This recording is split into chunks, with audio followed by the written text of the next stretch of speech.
Assalamualaikum warahmatullahi wabarakatuh. Alhamdulillah pendengar, puji syukur pada Allah Subhanahu wa taala di hari Jumat tanggal 29 September 2023 kita bersama di acara Dialog Palembang pagi ini.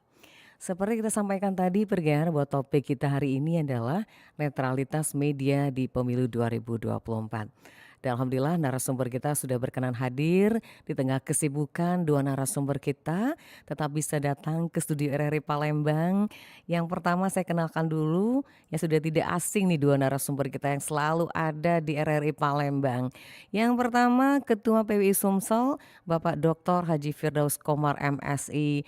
Assalamualaikum Kak Fir. Waalaikumsalam warahmatullahi wabarakatuh. Iya, apa kabar Kak Fir? Alhamdulillah Sehat sehat ya? walafiat luar biasa. Alhamdulillah ketemu lagi hari ini. Insya Allah dalam Iya. keadaan bahagia ya. Amin, happy selalu. Iya. Baik, yang kedua nih tidak asing juga nih, apalagi yang berkaitan dengan media seperti RRI. Wakil Ketua KPD Sumsel, Bapak Hasandri Agustiawan Esos MSI. Assalamualaikum Kak Sandri. Waalaikumsalam warahmatullahi Iya. wabarakatuh. Sehat? Alhamdulillah jumpa Sehat. lagi kita hari ini Kak Sandri ya. Ya, alhamdulillah saya sangat bersyukur nih pagi ini. Kenapa? Setelah sekian lama tidak bertemu, saya ditemukan dengan guru saya. Oh, Guru saya ya, Oke. yang membuka jalan kepada saya di bidang jurnalistik. Alhamdulillah. Ya, beliaulah yang membawa saya ke dunia jurnalistik ini sebenarnya. Iya, ini berarti Walau bekas sekali awalnya ya. dulu kan bertemu di radio dulu, kemudian saya diajak ke media cetak. Iya, Alhamdulillah. berarti memang dua kaitan yang tidak terpisahkan gitu Iya. Insya Allah. antara media pers dan radio gitu. Iya. Baik, tema kita adalah netralitas media di pemilu 2024. Saya ke Kak Firdaus dulu nih sebagai Ketua PWI Sumsel. Sampai dengan saat ini bagaimana nih pengamatan dari Kak Firdaus untuk perjalanan ke pemilu 2024 nih dari kita sisi kaca dari Dewan Pers sendiri nih. Iya, jadi luar biasa kondisi saat ini memang pers media ini penuh dengan tantangan ya. Iya. Apalagi memasuki menjelang pemilu 2024 saat ini ya. Iya. Isu-isu yang menarik berkaitan dengan persiapan pemilu itu menjadi sorotan. Misalnya persiapan capres yang Iya, lebih menarik ya, orang betul. pasangan satu, pasangan dua, kemudian terkait dengan penyelenggaraan pemilu yang menjadi sorotan media itu. Kemudian pertanyaannya apakah media ini netral atau tidak netral. Nah, yang ini akan menjadi kita bahas topik nih ya. hari ini Hari ya. ini, bener. Karena sangat memungkinkan dan Iya. sangat terjadi peluang bahwa media itu atau netral atau tidak netral ya, ketika bicara politik yang terjadi saat ini. Baik, jadi sekarang kalau menonton televisi itu ya seperti itu ya, banyak sekali gambaran yang kita saksikan. Baik, nanti kita akan bahas sejelasnya bagaimana netralitas media di pemilu 2024. Saya sapa dulu Kak Sandri, ya ini biasa saya panggil Kak Sandri nih. Gimana aktivitas hari ini dari KPD sendiri, pengamatan dari Kak Sandri menjelang pemilu 2024? Iya, baik, saya sangat sepakat dengan apa yang dikatakan oleh Ketua PWI Sumatera Selatan tadi, bahwasanya saat inilah sebenarnya ujian yang sebenarnya bagi media massa Iya, ya, baik itu cetak maupun elektronik, tentang netralitas mereka dalam pesta akbar ini. Alhamdulillah untuk dunia penyiaran di Sumatera Selatan sampai detik ini, ya, meskipun sebenarnya belum memasuki masa-masa kampanye maupun lainnya, masih dalam kondisi kalau legislatifnya daftar caleg sementara. Namun demikian kita belum menemukan ya intrik-intrik yang berpeluang untuk mengganggu netralitas media itu. Walaupun secara nasional kan kemarin pernah ada hal-hal yang dianggap masyarakat itu sebagai bentuk pelanggaran, namun demikian Komisi Penyiaran Indonesia bersama Bawaslu dan KPU menyatakan itu bukan bentuk pelanggaran pemilu. Baik, oke kita langsung ke topik ini, ke Kak Firdaus dulu nih. Netralitas media di pemilu 2024. Nah, ini mengapa nih Kak Fir? Kenapa harus media itu netral gitu? Mungkin kita pengen alasannya gitu. Kenapa dibalik itu? Gitu. Ya sebenarnya kalau di filosofi media itu memang posisi, fungsi, tanggung jawab media itu memang harus pada posisi independen ya, Ya. netral yang biasa dikatakan. Netral itu bisa didefinisikan bahwa tidak memihak yang berkaitan dengan kelompok atau kepentingan tertentu. Iya. Tapi keberpihakan itu adalah keberpihakan untuk publik, keberpihakan untuk rakyat ya, Rakyat. keberpihakan untuk kebenaran itu yang berkaitan dengan kenetralan itu. Tapi dalam konteks pekerjaan media sebenarnya ada dua hierarkis yang Iya. mempengaruhi ketika media itu mengeluarkan suatu konten atau produk jurnalistik. Yang pertama yaitu dari individual yang bersangkutan atau personal yang bekerja sebagai wartawan atau yang memang melakukan liputan sehari-hari yang mengerjakan produk jurnalistik. Karena secara personal bisa jadi mereka terjadi subjektivitas ketika melakukan liputan. Iya. Yang kedua yaitu berkaitan dengan organisasi media itu sendiri, ke ruang redaksi bahasanya. Bisa jadi ruang redaksi itu kan ada perusahaan media, ada pihak internal, eksternal yang bisa mempengaruhi ruang atau meja redaksi yang Iya. berkaitan dengan kebijakan redaksi dalam membuat suatu konten berita. Jadi netral dalam konteks hal ini kita bicara keberpihakan untuk menunjukkan bahwa kita tidak berpihak pada satu kelompok atau partai tertentu. Iya, baik, oke. Baik pendengar, siaran kita saat ini Anda saksikan secara langsung di channel YouTube kita. Jadi bisa menyaksikan secara langsung ini loh Kak Sandri di bagian depan saya, yang satunya Kak Sandri gitu. Silakan yang mau komen nanti bertanya langsung dengan dua narasumber kita di layanan chatting kita di live chat di Pro 1 Palembang, juga WA Pro 1 0821 7927 9090 atau line telepon yang Anda hafal di 369977. Baik, seperti sudah ada yang masuk ini layanan WA, baru saja kita mulai nih dua pertanyaan dengan narasumber kita. Kita akan lihat dulu, ini ada WA yang masuk. Iya, sama Mas Agus nih, nanti dibantu ini Mas Agus ya WA kita. Kita baca dulu nanti di layanan WA kita di 0821 7927 9090. Nah ini ada Pak Yudi di Pak Jo. Pertanyaannya, bagaimana dengan personal yang ikut kampanye? Apakah ada sanksi? Nah ini belum mendaur ke sana ini sudah mendalam sekali nih. Baik, ini yang mau menanggapi mungkin dari Mas Mas Andri dulu ya, silakan. Ya. Jadi kalau berbicara masalah personal, ini personal yang mana dulu? Iya. Personal wartawannya atau Masyarakat gitu. Ya, masyarakat. Kalau masyarakat sih hak mereka untuk ikut kampanye. Oh ini wartawan dibilangnya. Wartawan. Iya. Kalau wartawan ya. Awak media gitu. Tadi Pak Firdaus Komar sudah mengatakan bahwasanya sebenarnya kita ini diatur oleh sebuah aturan yang baku tentang wartawan itu, yakni netralitas. Iya. Netralitas itu dijabarkan dalam kode etik jurnalistik. Kalau wartawan sudah ikut kampanye itu sangat menyalahi aturan. Nah, saya pikir nanti kalau person wartawan yang ikut kampanye lebih ke ranahnya Pak Firdaus Komar akan menjawab. Tapi kalau Komisi Penyiaran Indonesia bukan person wartawan yang kami berikan tindakan, tetapi lembaga atau medianya. Misalkan RRI terindikasi tidak netralitas, maka misal ya.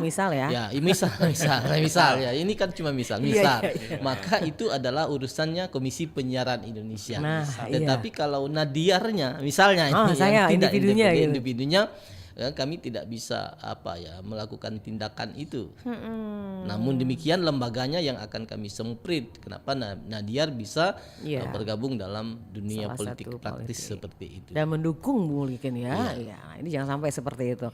Baik, silahkan Kak Pir menangkapi dulu. Kalau awak media nih yang misalkan terindikasi seperti itu, Ya kalau di PWI khususnya ya, yang wartawan yang memang ikut kontestasi misalnya sebagai caleg itu harus mundur dari pengurus PWI dan anggotanya itu, dan di media itu Dewan Pers sudah mengatur untuk nonaktif dulu. Karena ketika dia masuk satu partai politik atau ikut satu kontestan pasti akan terjadi konflik of interest, bahasanya mereka tidak akan objektif ketika membuat satu laporan berita, karena tidak akan mungkin berada pada dua sisi yang berbeda. Ya ketika kita harus membuat berita yang berimbang, harus taat kode etik jurnalistik. Jadi aturannya seperti itu. Sebenarnya teman-teman yang secara personal di media juga harus sadar harus menyadari bahwa tugas mereka itu bukan berada pada posisi untuk membela satu kelompok tertentu ya, tapi mereka adalah satu yang berkaitan dengan tugas jurnalistik. Ketika mereka terlibat dalam itu seharusnya harus nonaktif dulu atau bisa jadi mereka lebih leluasa ketika dia tidak bekerja sebagai seorang jurnalis atau wartawan seperti itu. Iya, baik. Ini kayak nyambung lagi nih, ada Didi di kilometer 5 nih. Iya. Nah, kalau wartawannya, tapi kalau keluarganya, Iya. istri, anak-anaknya gimana nih? Kak Fir. Nah, saya Ini pertanyaannya nambah ini. Iya, nama panjang lagi. nama panjang. Ini pertanyaan Mas Didi di kilometer 5 nih. Iya. Saya pikir ini kan berkaitan dengan hak politik ya, partisipasi politik warga negara. Sebenarnya wartawan tidak dilarang juga untuk menentukan pilihan seperti saya. Ketika di dalam bilik suara itu saya sudah harus menentukan pilihan. Ya. Iya, Ada betul. caleg yang saya pilih, ada presiden yang saya pilih, tapi tidak harus saya mengungkapkan bahwa keburukan salah satu calon. Iya, Ketika cukup kita ada yang di tahu gitu media ya. sosial saat ini atau di apalagi harus diberitakan dengan dengan cara-cara yang satu saja yang kita unggulkan seperti itu. Misalnya capres A aja yang kita ini itu kan sudah terjadi konflik of interest. Pertanyaannya bagaimana keluarga? Saya pikir Iya. keluarga punya hak politik tersendiri. Iya. Sepanjang Berbeda itu ya. diatur batas-batas yang memang berkaitan dengan partisipasi politik suatu warga negara seperti itu. Jadi keluarga boleh dong banyak pilihan gitu ya. Iya. Hak individu gitu ya. Yang tidak boleh sebenarnya seluruh warga juga memprovokasi Nah, atau menjelek-jelekkan calon lain atau apapun yang terkait dengan yang tidak sesuai dengan fakta walaupun dia seorang warga negara. Iya. Atau begini, ada keluarga wartawan yang misalnya mengkampanyekan tempat bekerja suaminya. Saya bekerja di sini loh sebagai itu mungkin tidak etis. Iya, benar. Baik, kita terima dulu telepon. Selamat pagi. Selamat pagi, Assalamualaikum warahmatullahi wabarakatuh. Waalaikumsalam warahmatullahi wabarakatuh. Pak Amir ini ya? Iya, Iya, selamat pagi Pak Amir, apa kabar? selamat pagi RRI. Iya, silakan Terima Pak Amir. kasih pada pagi ini sudah mengangkat topik ini. Ya. Dan Sehat Pak Amir ya. juga kepada bapak-bapak narasumber ini. Iya. Kalau tidak salah ini ada Bung Hasandri. Iya, betul. Sehat Pak ya. Iya. Satu lagi ada Ketua PWI yang baru. Iya. Walaupun saya belum kenal. Belum kenal langsung ya? Dr. Firdaus Komar. Yang lama-lama kenal saya. Iya. Yang baru belum. Baik. Silakan Terima Pak Amir. kasih kepada narasumber yang telah memberikan pencerahan. Jadi memang Pak, saya sepakat dengan bapak-bapak kedua narasumber ini. Tantangan media di abad 21 ini makin berat. Betul. Saya katakan berat ini tantangan ini buat kita media-media mainstream ini. Terutama dengan hadirnya media sosial yang makin gila-gilaan. Saling hujat, saling caci maki. Akibatnya itu tadi. Apa kata yang pernah kita dengar? Bahwa khususnya media elektronik ini a tool of perception change. Jadi suatu alat yang bisa merubah persepsi orang. Nah, jadi kembali ke tantangan media abad 21, saya sepakat dengan kedua narasumber. Kita sebagai media ini harus netralitas. Semestinya dari sejak dulu. Iya. Seorang wartawan kalau dia nyalek, lepaskan wartawannya. Jadi inilah persoalan kita. Jadi saya pikir sepakat saya dengan kedua narasumber bahwa penting sekali ini. Apalagi di awal tadi saya katakan bahwa media sosial ini makin gila-gilaan sekarang ini. Caci maki, saling hujat dan lain sebagainya. Ini menurut saya tontonan tidak ada unsur tuntunannya. Berbahaya buat bangsa dan negara ini. Nah, apalagi dengan kehadiran media sosial ini, bapak-bapak, saya meneliti lahirlah kebenaran baru. Kebenaran baru ini dasar mereka berpikir ini persepsi didukung oleh Didukung oleh framing. Nah, ini berbahaya sekali buat adik-adik kita generasi muda. Dia tidak tahu sejarah. Tidak tahu sejarah, taunya lampu listrik sudah hidup, taunya jalan sudah jalan tol dan lain sebagainya. Nah, ini tugas kita sebagai seorang media man atau media girl ini memberikan pencerahan seoptimal mungkin kepada masyarakat, khususnya anak-anak kita milenial ini. Baik. Jangan sampai mereka terjebak. Itu tadi, mereka lebih percaya dengan kebenaran baru yang berdasarkan persepsi didukung dengan framing. Ini berbahaya sekali, akan terjebak kita. Jadi saya berharap kepada KPI, kepada PWI, memberikan pencerahan seoptimal mungkin, baik lewat media cetak, media elektronik, ataupun penyuluhan di lapangan, memberikan pencerahan. Juga terima kasih kepada RRI. Baik. Ya, tiada hari tanpa pencerahan lewat RRI. Baik, terima kasih Pak Terima Amir. kasih RRI. Ya. Sekali di udara tetap di udara. Iya. Sebagai fungsimu adalah bahwa pers itu harus netralitas. Netralitas total. Iya, baik. Terima Ya, kasih Pak terima Amir. kasih, RRI. Iya. Sekali lagi salam buat teman-teman yang bertugas. Wassalamualaikum warahmatullahi wabarakatuh. Waalaikumsalam warahmatullahi wabarakatuh. wabarakatuh. Terima kasih Pak Amir di Canton. Ini pendengar setia kita. Pendengar setia dan beliau ini adalah seorang praktisi penyiaran juga. Dulu di TPRI beliau. Iya. Betul. Silakan, siapa dulu yang mau menanggapi? Ya, kayaknya silakan. kalau Pak Amir tadi lebih nyentil ke penyiarannya. Di abad 21 sangat Tantangan ya. Tantangannya sangat luas ya. Sebenarnya seperti ini. Apa yang terjadi saat ini adalah kewajiban kita bersama untuk menyikapinya, terutama persoalan-persoalan yang akan menghantam generasi muda kita yang akan datang. Namun demikian, kalau kita berbicara masalah peran Komisi Penyiaran Indonesia ini sangat terbatas. Ranahnya cuma dibatasi. Ya, pertama dalam Undang-Undang 40 ya, kita kalau Undang-Undang 40 kan itu berkaitan dengan PBI juga, tapi saya hari ini menjawab pertanyaan Pak Amir, saya ada berbicara masalah Undang-Undang 32 yang memberikan ranah pengawasan bagi KPI. Persoalannya seperti ini, yang menjadi persoalan bagi kami dalam melakukan pengawasan di media abad 21 ini, terutama medsos, kita tidak bisa berbuat banyak karena amanah Undang-Undang 32 itu hanya membatasi kita melakukan pengawasan, pembinaan kepada media ataupun lembaga penyiaran yang berizin, yang berizin ya, lembaga penyiaran yang berizin. Di luar itu maka itu bukan ranah kita.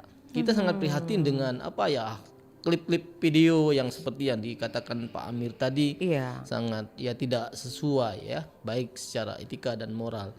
Namun demikian apalah daya ya, kita sering mendapat masukan, mendapatkan telepon di mana peran Komisi Penyiaran dengan kartun-kartun yang pokoknya tidak sesuai untuk tontonan anak-anak. Tapi kita hanya mengucapkan terima kasih atas kepedulian masyarakat yang ikut menjadi mata telinga bagi KPI, karena untuk mengeksekusi itu bukan ranah kita ya. Itu masih di Undang-Undang ITE ya.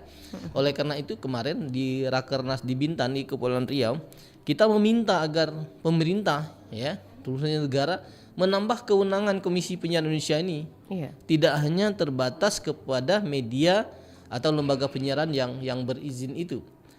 Tetapi bagaimana kedepannya medsos juga itu masuk ke kita, ataupun kalau itu tidak menjadi ranahnya Komisi Penyiaran, dalam Undang-Undang ITE-nya diperkuat agar memang ada lembaga yang melakukan pengawasan khusus kepada lembaga-lembaga media mainstream ini. Ini yang menjadi perhatian kita semua. Baik. Saya pikir itu yang menjawab pertanyaan dari Pak Amir tadi. Ya, mungkin Kak Bir ada menanggapi sedikit Pak Amir di Canton tadi. Iya, menyambung dari Dinda Hasandri tadi yang berkaitan dengan posisi media yang luar biasa ancaman saat ini ya. Saya ingin mengungkapkan bahwa filter netralisasi itu sebenarnya ada 4 tahap yang kita lakukan. Kalau di media mainstream lebih aman kayaknya, karena kita ada monitoringnya, ada kontrol berdasarkan Undang-Undang Nomor 40. Tapi kalau di media sosial memang sangat-sangat bebas sekali. Bebas ya, tidak ada. Ketika tidak ada yang lapor, misal dalam bentuk pidana Undang-Undang ITE, misalnya itu kan akan terjadi istilahnya itu yang bisa menjadi informasi hoax atau disinformasi yang terjadi, sehingga menyesatkan publik ya, ketika untuk mengambilkan keputusan. Yang terkait dengan sebenarnya kalau di media mainstream lebih aman, yang saya katakan bahwa netralitas itu bisa dilihat dari misalnya dari posisi media ownership, dari posisi yang punya media yang memang banyak konglomerasi ya seperti itu. Tapi kan tergantung dari posisi seorang wartawan yang bekerja.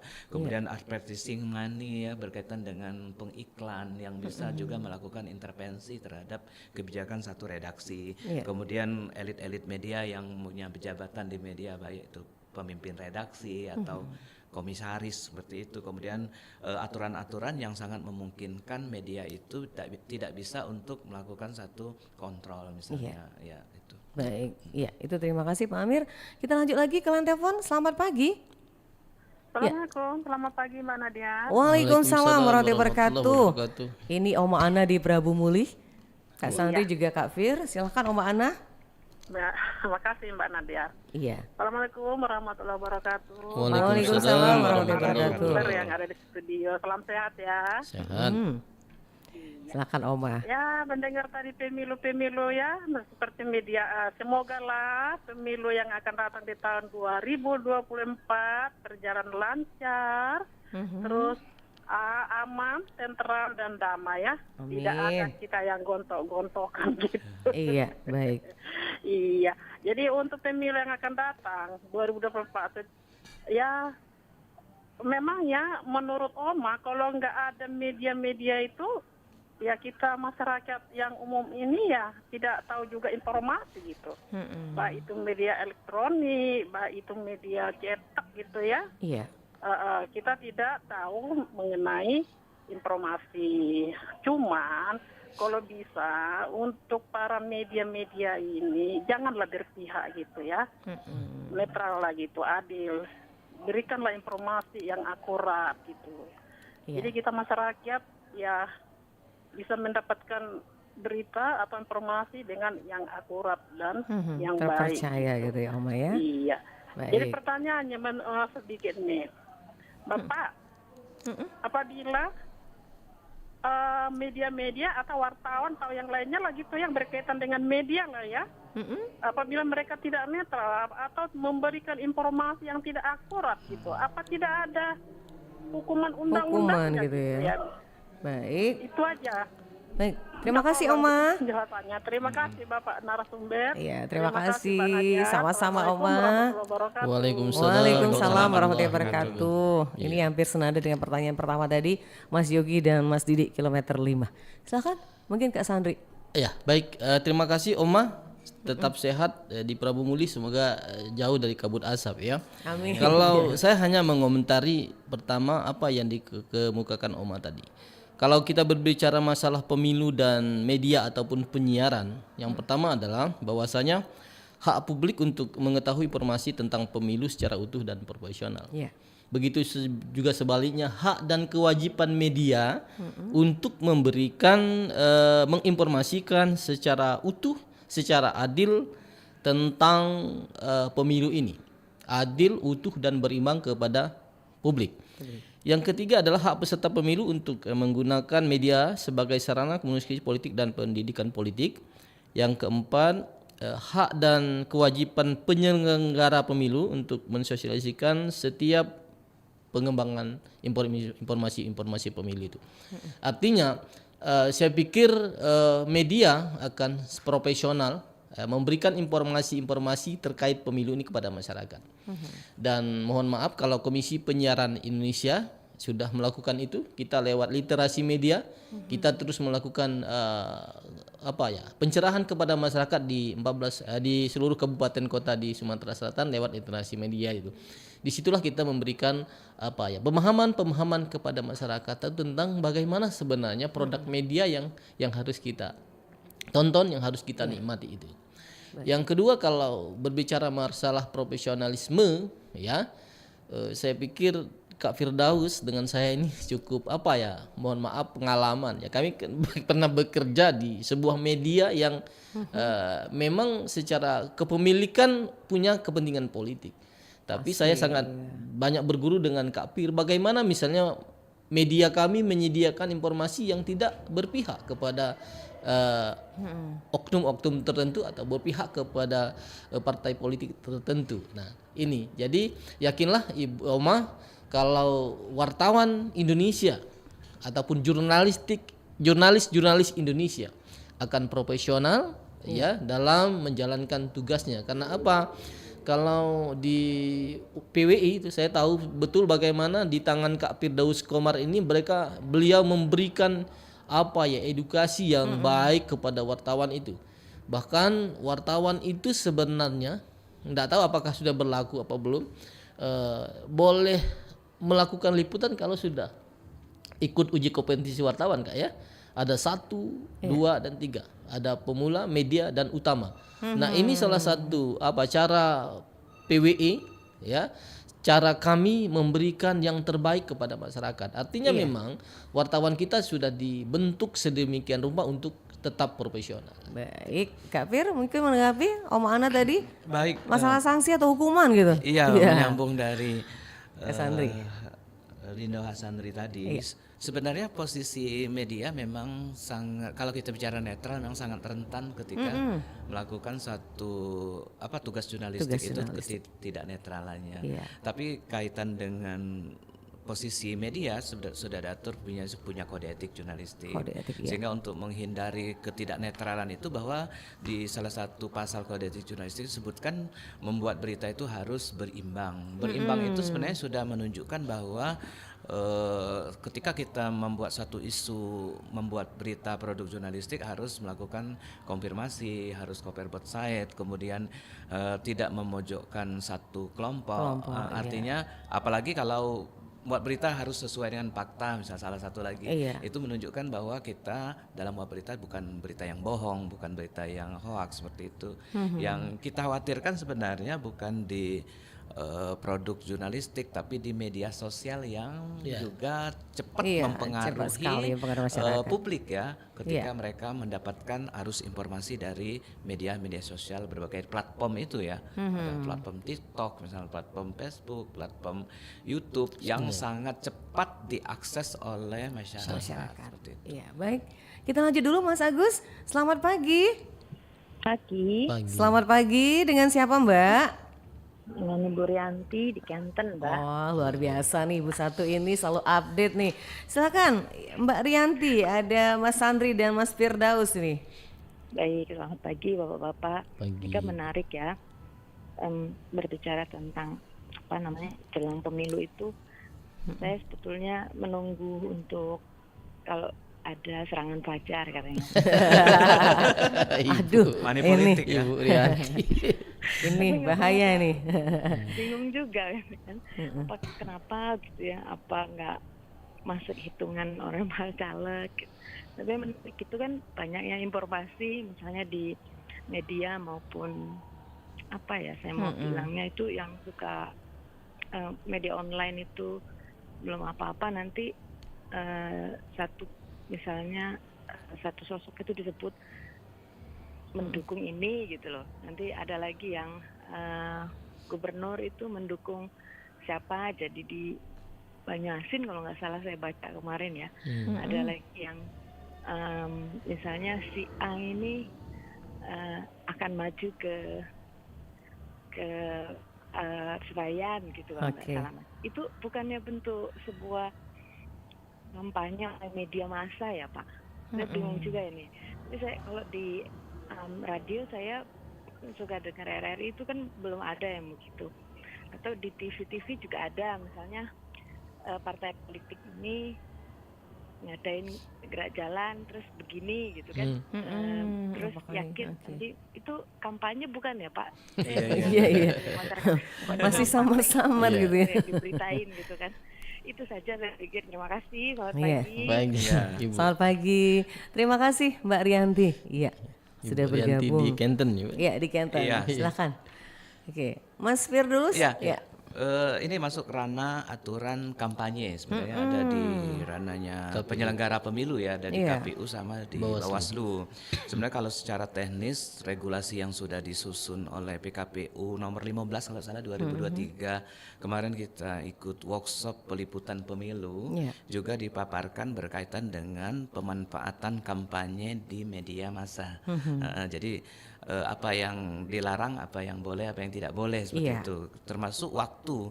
Sebenarnya waktu kampanye ini belum sebenarnya. Belum ya. Tapi dalam bahasa kampanye itu kan harus didefinisikan dulu konsep kampanye itu apa ya.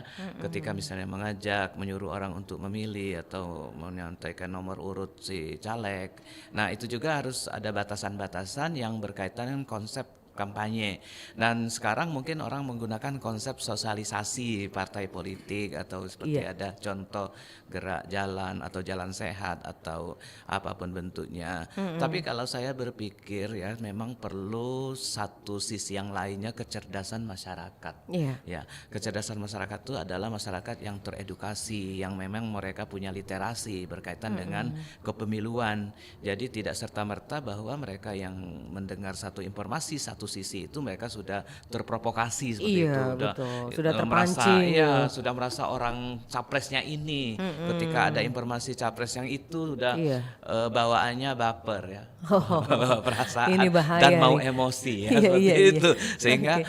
terjadi perdebatan kalau di grup-grup WA itu WA. ya yang Panas gitu ya. panas jadinya gitu. Saya kaitan dengan posisi wartawan, saya selalu mengingatkan pada teman-teman wartawan tidak perlulah kita masuk pada posisi misalnya grup WA 1, WA 2 yang selalu yang sepertinya saya pikir tidak menguntungkan berkaitan Iya. dengan kepentingan publik, karena posisi wartawan adalah posisi yang bisa memberikan pencerahan kepada publik, kepada masyarakat, bukan pada posisi yang ikut juga terlibat apalagi sampai menginformasikan informasi yang hoax ya, Iya. yang tidak ada juntrungannya langsung diteruskan ke pihak lain seperti itu. Itu sangat bahaya ketika informasi itu belum terverifikasi. Iya. Seperti itu ya. Baik. Mungkin ada tambahan Mas Andri. Ini Iya. kata Ibu Rianti tadi ada serangan fajar tanda Serangan kutip fajar, gitu loh. iya. Ini beda tapi serangan Iya. fajarnya ya. Sekarang Kalau- fajar iya, tidak serangan fajar lagi. Iya. ya. Sudah Serangannya kabur kayaknya. jelas-jelas. Jadi Bu Rianti kalau serangan fajar itu tidak masuk ranah netralitas media ya Pak Fir ya. Iya. Oke. Saya sepakat dengan apa yang dikatakan Pak Firdaus Komar tadi. Pertanyaan terakhir dari Bu Rianti tadi kan dia sering menyaksikan misalnya di televisi ada informasi tentang partai politik ini, ada Mengadakan informasi tentang kepala ini. daerah ini. Apakah itu bukan sebagai bentuk pelanggaran kampanye? Saya menambahkan dengan apa yang dikatakan Pak Firdaus Komar, sebenarnya media juga itu wajib untuk memberikan informasi ya, informasi kepada masyarakat tentang perkembangan pemilu ini. Iya. Bukan hal yang salah ketika misalnya media massa memberitakan kalau kepala daerah ini mengadakan ini ataupun partai politik ini mengadakan senam bersama dalam rangka ini, apa tujuan sesungguhnya itu tidak menyalahi, karena apa dalam PKPU juga diatur dalam pasal 71 itu bahwasanya program siaran wajib menyediakan waktu yang cukup ya bagi peliputan pemilihan umum atau pemilihan umum kepala daerah. Artinya media ini harus memberikan ruang ya dengan syarat tidak melakukan kampanye terlebih dahulu sebelum memasuki kampanye. Iya. Kampanye tadi sudah diuraikan oleh Kak Firdaus Komar. Kampanye itu kan mengajak ya. Sampai saat ini apa yang disajikan oleh media belum berbau kampanye, tetapi masih memberikan informasi kepada masyarakat tentang apa yang dilakukan partai politik dalam rangka mempersiapkan pemilihan umum ini. Misalnya akan ada pengumuman capres ini, cawapres ini, itu hal-hal yang memang dibutuhkan publik Oleh ya, publik ya. untuk mendapatkan informasi tentang pemilihan umum ini. Baik. Itu untuk Mbak Rianti sudah begitu jelas nih dua narasumber kita memberikan tanggapannya. Baik, kita break sebentar Kak Sandi sama Mas Pir. Nanti kita lanjut lagi obrolan kita siap kesempatan pagi hari ini. Masih bersama Dialog Palembang Pagi dengan topik kita netralitas media di Pemilu 2024. Kita akan kembali setelah informasi yang satu ini. Masih bersama Anda Dialog Palembang pagi ini hanya di Pro 1 RRI Palembang.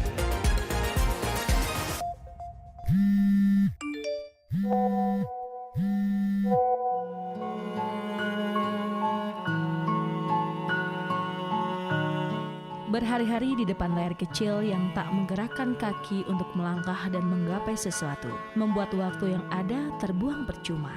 Menggantungkan diri dari tulisan yang membuat setiap jarum jam bergerak menjadikan masamu tak tentu arah. Kini menyesal saat ingin tahu dunia yang sebenarnya. Jangan terlalu larut menatap dunia maya. Batasi dengan caramu sendiri agar harapanmu menjadi baik di masa depan. Bijaklah menerima isi sosial mediamu, bukan media sosial yang mengatur langkahmu.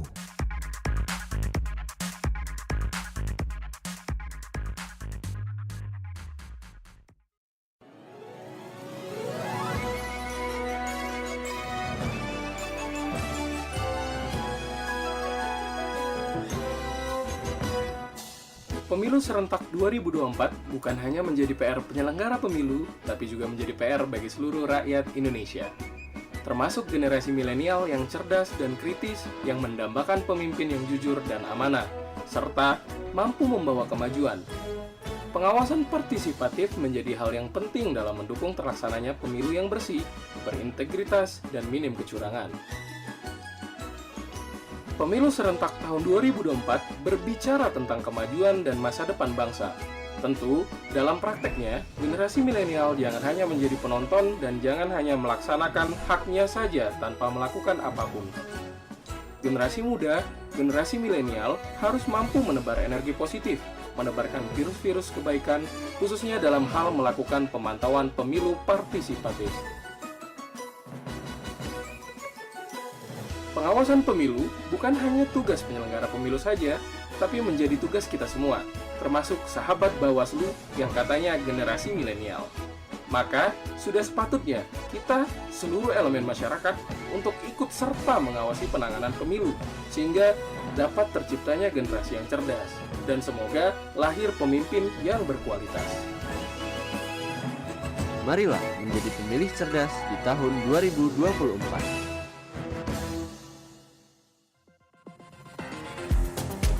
Masih bersama Anda, Dialog Palembang pagi ini hanya di Pro 1 RRI Palembang.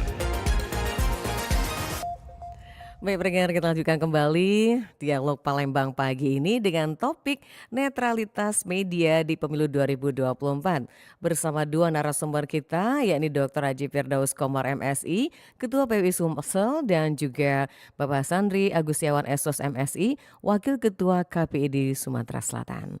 Silakan pendengar, masih kita buka line telepon di 369977 atau juga WA Pro 1 082179279090 atau juga di live chat kita di channel kita Pro 1 RRI Palembang. Silahkan yang mau bergabung, kita buka line telepon di 369977. Baik, kita ke Kak Sandri lagi nih. Nah, ini berkaitan dengan sinergi antara media, kenetral media dengan KPD sendiri. Seperti apa nih kakak menanggapinya gitu? Iya. Ya. Sinergi itu sangat penting ya. Artinya selama ini kita selalu membangun komunikasi dengan lembaga-lembaga penyiaran di Sumatera Selatan. Iya.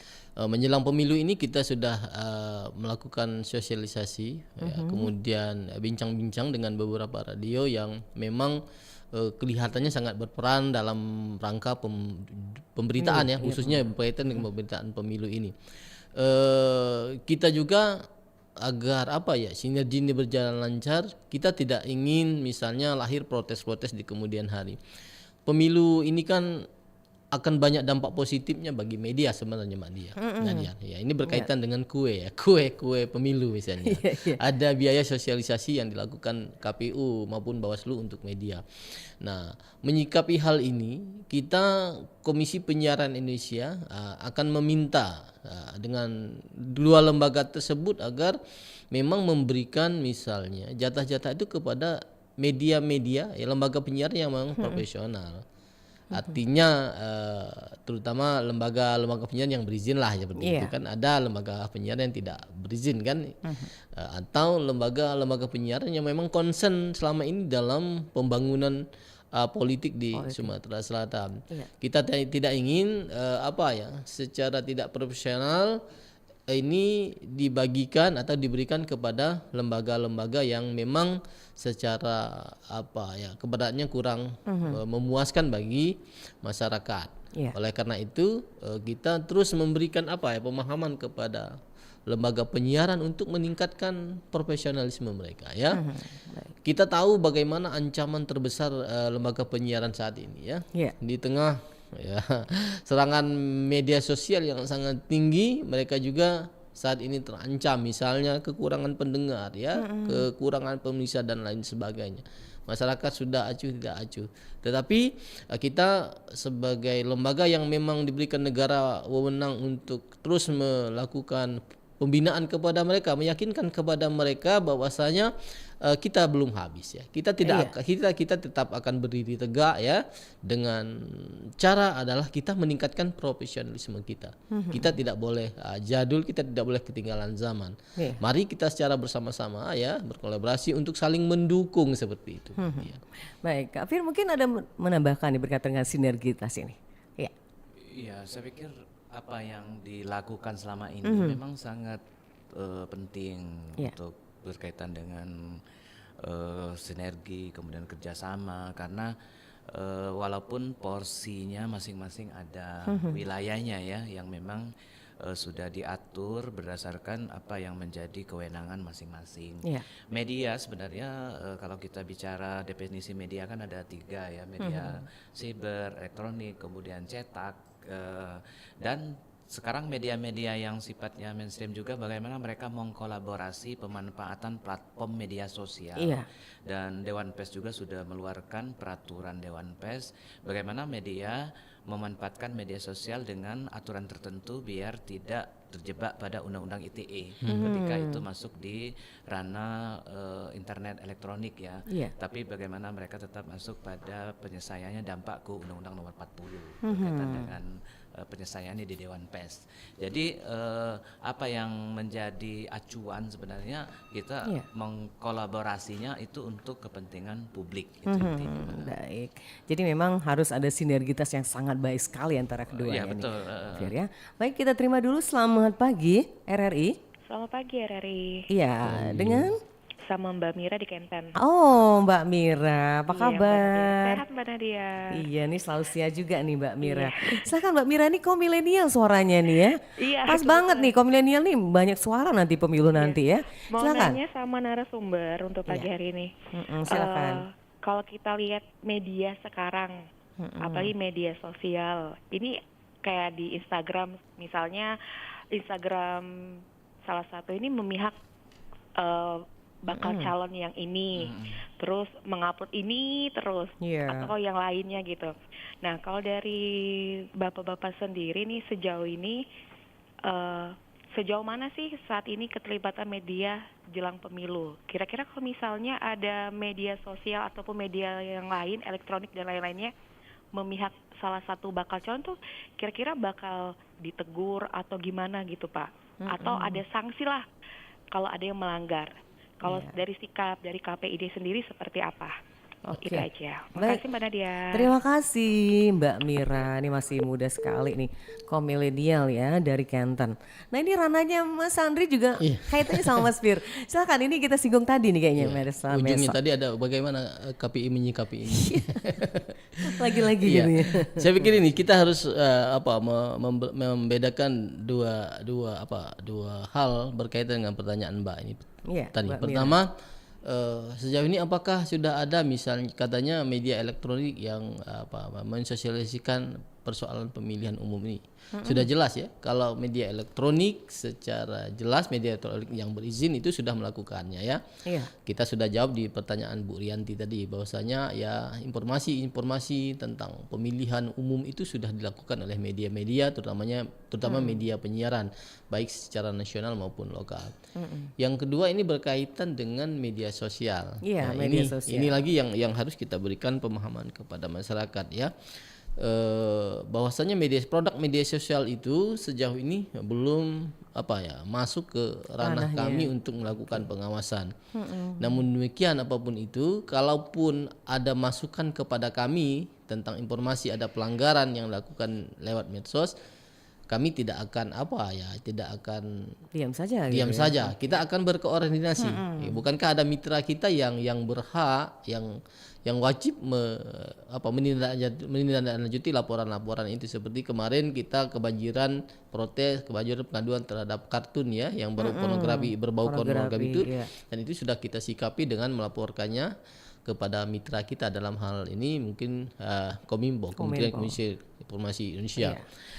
Yang kedua, bagaimana kalau ada media yang melanggar ya, apakah ada sanksi? Ada ya. Jadi KPI membuka pintu kepada masyarakat ya, untuk melaporkan kalau seandainya ada hal-hal yang berkaitan dengan pemilu ini. Misalnya ada peserta pemilu yang melakukan pelanggaran. Oleh karena itu masyarakat dapat mengadukannya ke KPI di Sumatera Selatan ya, bila mendapat misalnya perlakuan yang tidak adil dalam profesional, dalam pemberitaan, penyiaran, iklan, kampanye pemilu, khususnya bagi lembaga penyiaran. Yang kedua, KPI daerah akan menindaklanjuti laporan itu. Artinya setiap pengaduan dan laporan akan kami tindaklanjuti. Yang ketiga, dalam aturan itu disebutkan KPI akan memberikan sanksi kepada lembaga penyiaran sesuai dengan peraturan perundang-undangannya.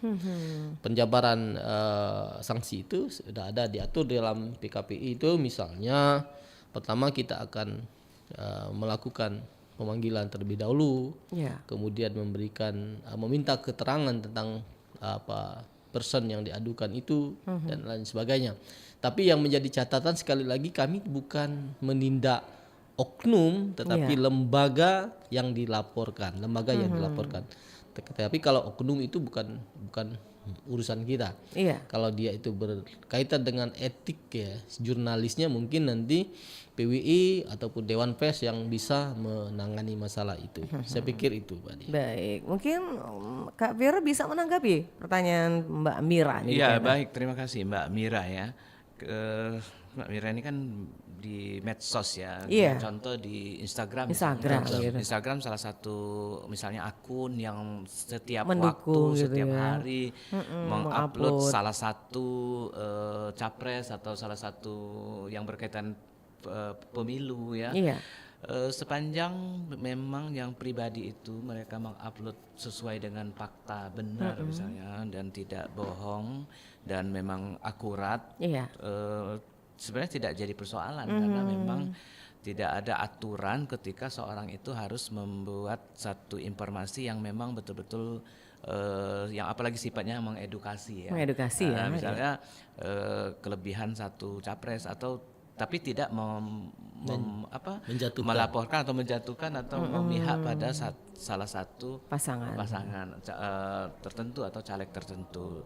Dan itu sah-sah saja ya ketika di media sosial secara personal orang punya akun. Jangan sampai aja ada akun yang membuat ujaran kebencian atau unsur sara gitu ya. Itu akan terjerat pada Undang-Undang ITE ya. Undang-Undang ITE pasal 2627 itu bisa memberikan satu tindak pidana ketika hal itu terjadi. Tapi ini kan di ranahnya media sosial yang orang punya personal ya. Misalnya saya punya akun sendiri dan saya suka dengan salah satu caleg misalnya mengkampanyekan salah satu caleg. Sepanjang itu sesuai dengan fakta dan tidak dan koridornya benar, tidak jadi masalah sebenarnya. Baik, oke. Itu Mbak Mira yang ada di Canton, ini kaum milenial. Baik, kita ke kaum milenial nih kaitan sama hak pilih ya. Saya ke Kak Fir. Nah, bagaimana nih kaum milenial untuk belajar berpolitik, untuk menyuarakan hati nurani mereka, sekaligus mereka bisa belajar bahwa media ini bisa memberikan edukasi yang luar biasa. Seperti apa nih Kak Fir? Jadi sekarang kan banyak sekali kalau kita yakin bahwa kaum yang namanya kaum generasi sekarang, kaum milenial yang memang sudah punya hak pilih ya untuk penentuan pemilu 2024 ini sangat luar biasa ya. Ketika mereka tahu apa yang menjadi tren kepentingan dari kaum milenial itu tersauti, terpenuhi. Tentu kaum milenial punya hak yang sama. Yang lebih penting bahwa kita harus mengedukasi pada pemilih-pemilih baru ini termasuk milenial untuk memberitahu kaitan dengan tanggung jawab kenegaraan, ya, tanggung jawab bangsa ini yang sangat luar biasa. Karena kita yakin bahwa apa yang kita sampaikan, apa yang kita inginkan terhadap negara ini supaya tidak terjadi misalnya konflik yang berpanjangan atau yang tidak menguntungkan rakyat. Kita tetap posisinya bagaimana kaum milenial juga berperan, berpartisipasi aktif untuk lebih menekankan dan mengutamakan kepentingan negara. Ya, baik. Mungkin Mas Andri bisa menambahkan nih, karena tahun depan itu 2024 milenial tuh banyak sekali tuh. Iya, angkanya hampir 50% kayaknya kabarnya. Ya, nah, dan ini juga menentukan, sangat menentukan. Ya, ini kalau salah langkah mereka ini bahaya gitu. Nah, ini bagaimana peran dari KPD sendiri ini? Ada hal yang menarik sebenarnya kalau kita berbicara masalah kaum milenial ini. Saya misalnya pernah berbincang-bincang dengan beberapa mahasiswa. Rata-rata mereka ini kayaknya sudah sangat sudah nggak ngeh dengan KPU, dengan pemilihan umum ini. Bahkan ada untuk apa memilih kalau negara ini seperti itu saja. Nah, ini yang perlu kita sikapi secara bersama. Media mempunyai kewajiban untuk memberikan pengertian, mengedukasi mereka bahwasanya ada yang terbaik dari yang baik. Yakinlah. Ya. Oleh karena itu merupakan kewajiban kita sebagai warga negara untuk berpartisipasi dalam pemilihan umum ini.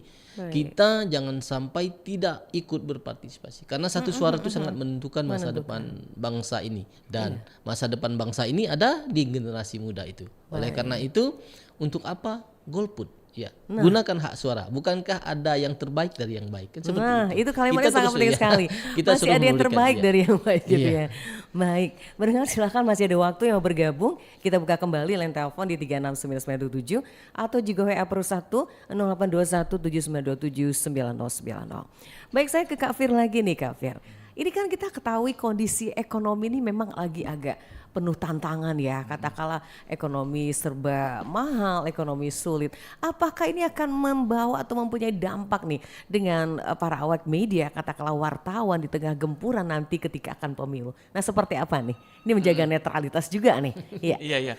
Memang kalau kita berkaitan dengan kondisi ekonomi, ekonomi masyarakat atau ekonomi media ya. Media. Ini perorangan dan wartawan juga gitu. Tapi ditahan dulu nih, ada pertanyaan dari penelpon kita. Selamat pagi. Selamat pagi, Assalamualaikum. Waalaikumsalam.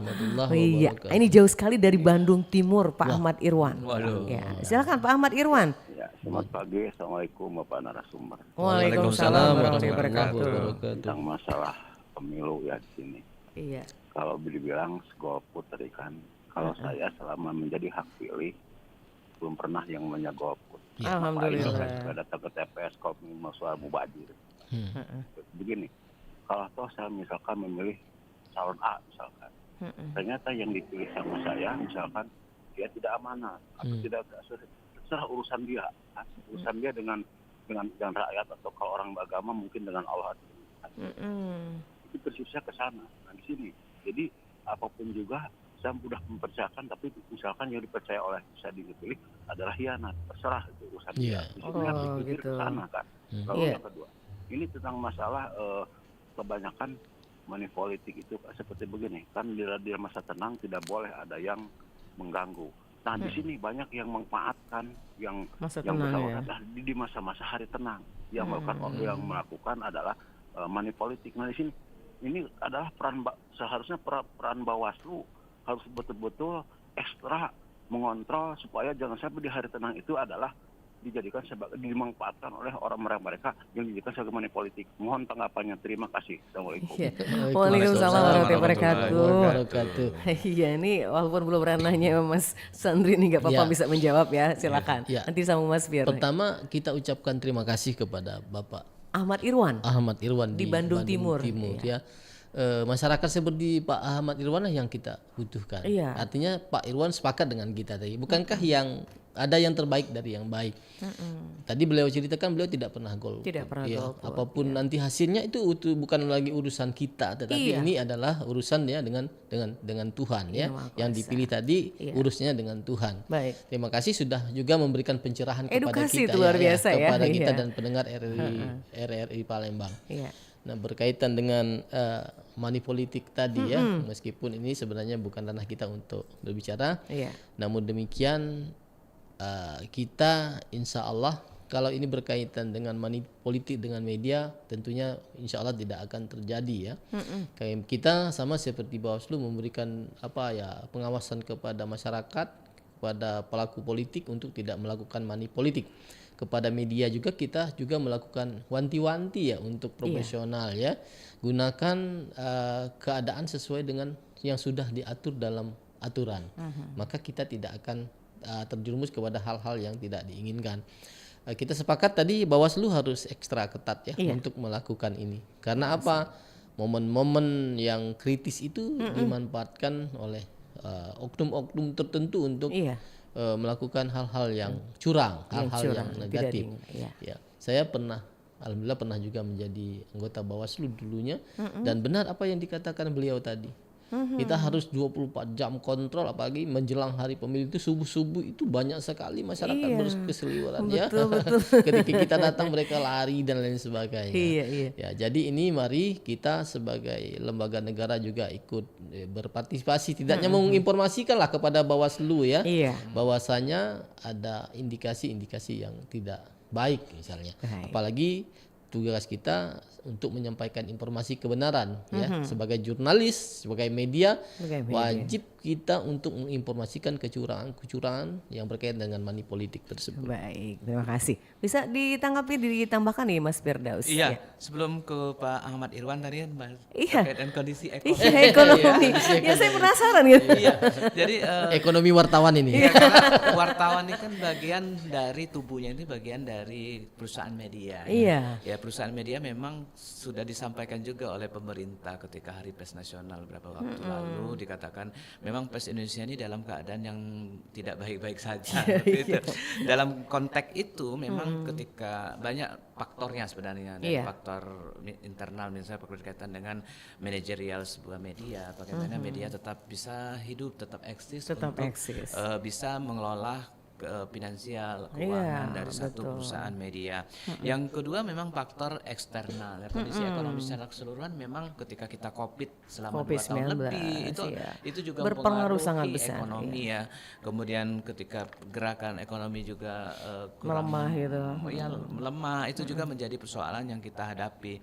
Dan tentu saja kondisi ini juga harus dicarikan solusinya. Ketika media juga merupakan bagian keempat suatu pilar demokrasi, artinya posisi dan fungsi media itu tetap dibutuhkan oleh negara, oleh publik. Ketika fungsi itu tetap akan dijalankan, tinggal lagi dinamika fungsi itu yang jadi persoalan. Baik. Yang terkait dengan Pak Ahmad Irwan, saya pikir memang bagaimana berkaitan dengan masyarakat itu bisa teredukasi ketika arus informasi yang luar biasa bisa masuk, yang bisa diakses oleh semua masyarakat ya. Mereka akan tahu membedakan mana yang tepat, mana yang benar, yang sesuai dengan apa yang harus dijadikan referensi untuk mengambil satu keputusan seperti itu. Jadi tidak gampang untuk terpengaruhi. Ya, justru mereka akan menilai. Oleh karena itu masyarakat yang teredukasi, yang literasinya bagus itu sangat penting ya. Sekali, bagaimana partisipasi politik itu dimulai dari diri sendiri. Nah, itu jargonnya ya. Nah, money politik. Ini money politik ini sangat rawan ya. Rawan ya. Ketika kita melihat kondisi yang saat ini ya, dimanapun berkaitan money politik ini suatu hal yang persoalan tersendiri berkaitan dengan pesta pelaksanaan satu demokrasi. Baik, terima kasih. Karena kita sudah mau habis, ada waktu hanya 3 menit ini. Kita minta pesan nih untuk dari Mas Andi dulu kaitan dengan hari ini kita berdialog mengenai netralitas media di pemilu 2024. Silakan Mas Andi. Baik, terima kasih kepada seluruh pendengar RRI masyarakat Sumatera Selatan. Kami dari Komisi Penyiaran Indonesia Sumatera Selatan berharap masyarakat bisa menjadi mata telinga kami sebagai perpanjangan tangan kami untuk bersama-sama melaksanakan pengawasan terhadap pesta demokrasi yang sangat besar ini. Keberhasilan kami akan tercapai ketika ada dukungan penuh dari masyarakat. Dan informasi yang diberikan media lembaga penyiaran kepada masyarakat akan berhasil karena kami bisa menjalankan fungsi kami sebagai lembaga negara yang memang ditunjuk untuk memberikan hasil penyiaran yang baik untuk kita semua. Baik, terima kasih Kak Sandri. Mungkin Mas Firdaus sebagai pesan buat masyarakat pendengar kita. Silakan. Ya, jadilah masyarakat yang memang bisa memberikan edukasi ke masing-masing, ke masyarakat, ke keluarganya, yang kelompok paling kecil yaitu ke keluarganya, ke kelompok masyarakat, ke tempat institusi dia bekerja. Kalau media ini merupakan bagian dari satu informasi yang mereka dapatkan. Jadi masyarakat yang cerdas itu adalah masyarakat yang bisa memilih, memilah, jangan dulu men-sharing sebelum disaring ya seperti itu. Jadi memang betul-betul yakin apa yang mereka putuskan atau apa yang mereka pilih dalam kaitan dengan informasi yang mereka peroleh seperti itu. Baik, terima kasih Kak Fir juga Kak Sandri. Sama-sama, sukses untuk Bu. semuanya. Ya, terima kasih. Assalamualaikum warahmatullahi wabarakatuh. Waalaikumsalam warahmatullahi wabarakatuh. Baik pendengar, ini dialog kita bersama dua narasumber kita yang luar biasa. Ada Hasandri Agustiawan Esos MSI, Wakil Ketua KPD Sumsel, dan juga Bapak Dr. Haji Firdaus Komar MSI, Ketua PU Sumsel. Dengan topik kita tadi adalah netralitas media di pemilu 2024. Terima kasih pendengar sudah bergabung. Ada Mbak Rianti di Kenten, Mbak Mira di Kenten, juga Mas Yogi di Pak Jo, ada Mas Didi kilometer 5, Pak Amir di Kenten, terima kasih Oma Ana yang sudah bergabung di line telepon kita di 36997. Dengan tema tadi, mudah-mudahan kita sebagai media harus netral menjelang pemilu 2024, apapun itu keadaannya. Saya Nadia bersama Kan Agus juga rekan Dina undur diri di Dialog Palembang pagi ini. Semoga memberikan manfaatnya dan mencerdaskan masyarakat sekitarnya. Selamat pagi dan wassalamualaikum warahmatullahi wabarakatuh. Baru saja Anda ikuti Dialog Palembang pagi ini.